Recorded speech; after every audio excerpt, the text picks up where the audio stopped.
ABC Math。我今日要講嘅課題係等差數列。咁乜嘢係等差數列呢？等差數列即係我而家俾嘅呢個例子，你會發覺每個加數之間相差都係等於1，呢度每個直到加到去呢個100。咁我之前三角形數有講過啦，但係我覺得只限於順數。我今次就要教晒所有等差數列類型嘅處理方法。咁其實就同之前三角形數嘅方法幾乎係叫做一模一樣。你可以睇到我現場俾咗一個等差數列，就係4加7加10加到去25。咁我呢度就俾咗個答案你。我而家要講解點樣得出呢一個答案。咁首先我哋要揾到呢度入邊嘅呢條數究竟係唔係等差數列？我哋可以觀察一下，你會發覺4同7相差3，7同10相差3。其實咁樣就已經可以形成一個等差數列㗎啦。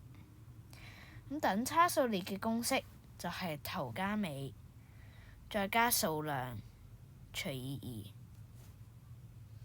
2。咁喺呢個情況下，頭就係4，尾係25，數量就係8。我哋先計咗呢兩個先啊，就係29啦。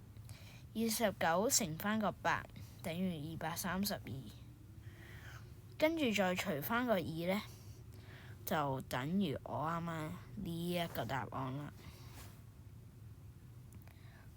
我哋再睇一個例子，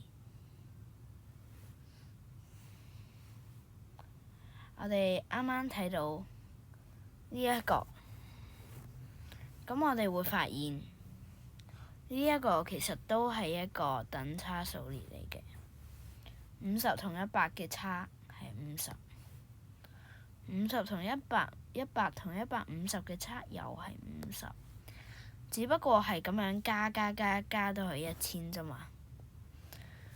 中間都係隔咗啲相差50嘅嘢，亦即係200啊、250啊、300啊咁樣嘅嘢啦。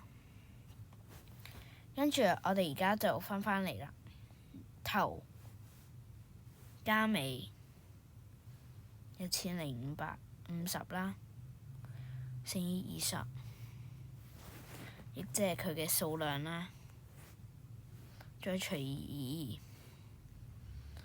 2。咁其實佢個答案呢，首先1050乘以20等於21000。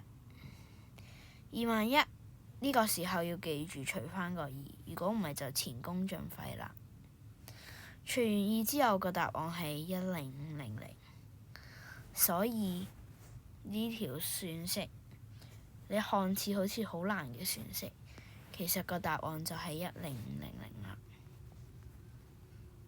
你唔需要去逐個咁計，50加100咁慢慢計150，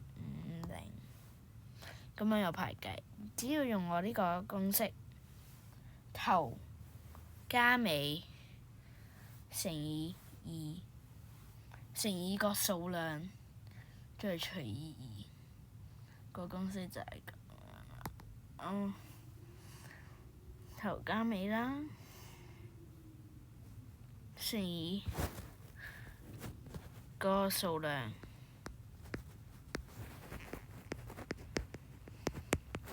再除以2，呢個就係等差數列嘅公式啦。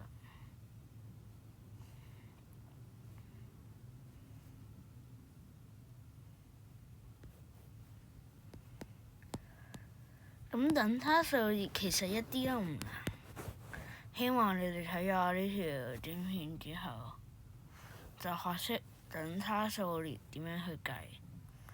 今集 Easy Math 就到呢度，記得 like、share 同埋 subscribe 啊！